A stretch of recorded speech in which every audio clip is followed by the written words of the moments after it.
భారత టెలివిజన్ రంగంలో సుపరిచితమైన ముఖం దూరదర్శన్ సీనియర్ న్యూస్ యాంకర్ సరళ మహేశ్వరి కన్నుమూశారు.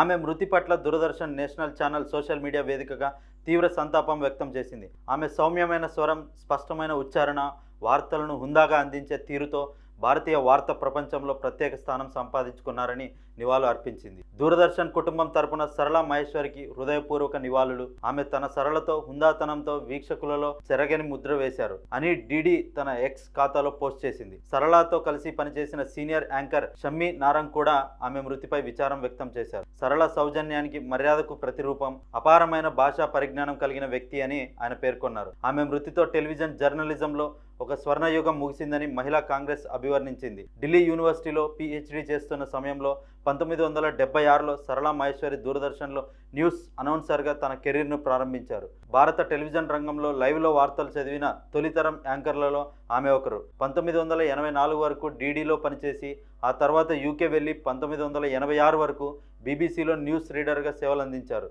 1988లో తిరిగి భారత్కు వచ్చి మళ్ళీ దూరదర్శన్లో చేరారు. బ్లాక్ అండ్ వైట్ తొలితరం కలర్ టీవీల కాలంలో తన ప్రశాంతమైన హుందా శైలితో ఆమె ప్రతి ఇంట్లోనూ సుపరిచితమైన, విశ్వసనీయమైన యాంకర్గా నిలిచారు.